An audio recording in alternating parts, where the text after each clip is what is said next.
this isn't really that bad.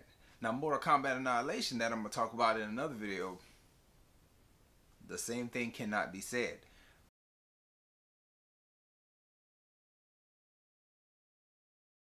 What's good, everybody? Welcome back to Whole Views. I'm Corey, and what we're going to be doing today is taking a look back at the initial, very first Mortal Kombat film. Subscribe to the channel if you haven't done so yet for more movie talk, movie discussions, TV talk, TV discussions, trailer reactions, all kinds of things. Subscribe for more content featuring me. Let's get to talking about Mortal Kombat. Right off the bat, I have to be real and say Mortal Kombat 1995 still holds up today. That is my position, and I'm sticking to it, and I'm here to make a case for that position. First point I have to make, though, is all about the negative. The negative things are going to be obvious, and let's just throw them out there to start. First, the acting. The acting is not great here. I wouldn't say this is the weakest point of the movie, but I would definitely say that the acting that takes place throughout the film from start to finish is very, very campy, and I would venture to say probably one of the weaker points of the film. How can the movie still hold up if the acting is weak? Just stick with me. The dialogue. Understand that this is 1995 video game to movie adaptation dialogue. It's cheesy, it's very much dated, but if you were around to see it when it originally dropped, you probably could sit through it again without the dialogue bothering you too much. The fight choreography is pretty much on point, but it's 1990s fight choreography, so it very much looks like fight choreography. There's a lot of deliberate slow action to make sure you're hitting every step, making every movement. It's a whole lot of hi-ya, hi-ya type stuff.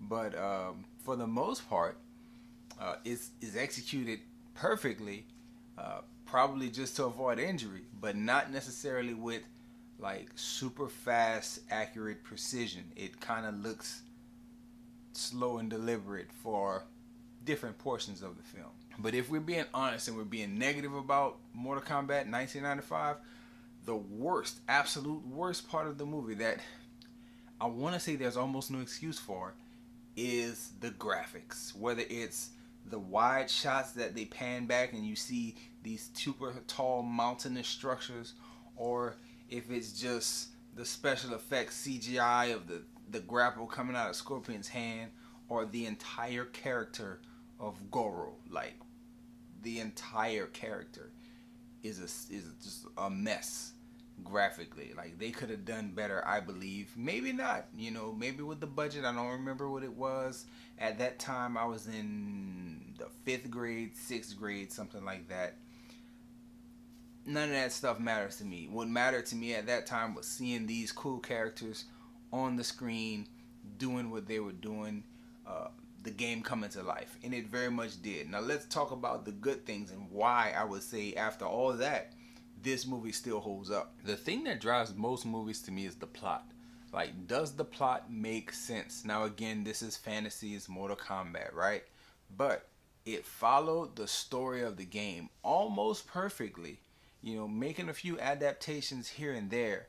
And because you do that, and you give a decent reason as to why the characters are in place when they're in place, you have a very coherent movie. And a lot of movies fall short when it comes to those things, and Mortal Kombat from 1995 does not fall short in that category. In this movie, you are following 3 antagonists. You have Liu Kang, you have Sonya, and you have Johnny Cage.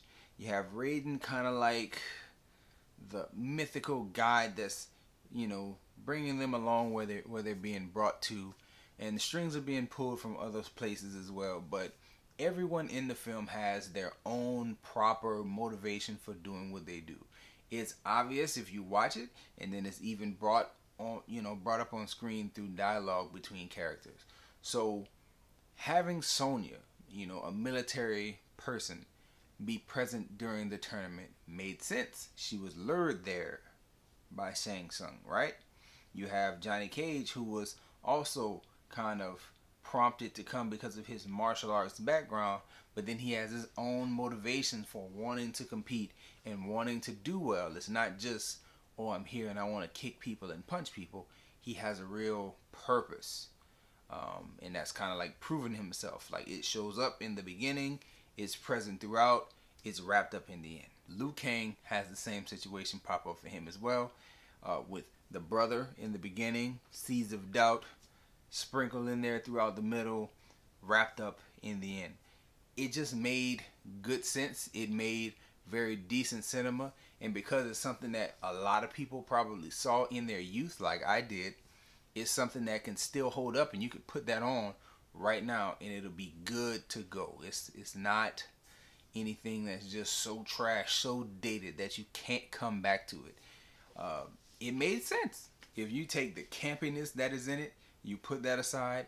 If you take the spade fight choreography and you put that aside, and just be reasonable. This is 1995 graphics that we're looking at. If you can deal with those three things, then you definitely can go back and take a look at Mortal Kombat from 95 and still feel good about it. I watched it just recently and I found myself like, wow, you know what? This isn't really that bad. Now, Mortal Kombat Annihilation, that I'm going to talk about in another video, the same thing cannot be said. And I'll make clear distinctions between one and the other, because to me, as a person who watches a lot of movies and a lot of TV, to me it's very obvious why this one in 1995 was good, but the 1997 sequel, all thumbs down. Horrible, horrible attempt at a sequel. But enough of that here. I'm excited for the new Mortal Kombat that should be coming out later this week. I watched that first 7 minutes, and just like this one, the graphics and the fight choreography being weak, this new Mortal Kombat that's coming out is going to make itself on those same flaws. It's going to be a spectacle, I believe, due to the graphics. It's going to be a spectacle because of the amazing fight choreography that we've seen just in trailers and promotional material so far. So that's my early prediction. I'll have a little bit more thoughts on that when I drop the Annihilation video. Please come back and check out that video and the Mortal Kombat review. That's all I have for you here today. Mortal Kombat from 95 holds up. Trust and believe.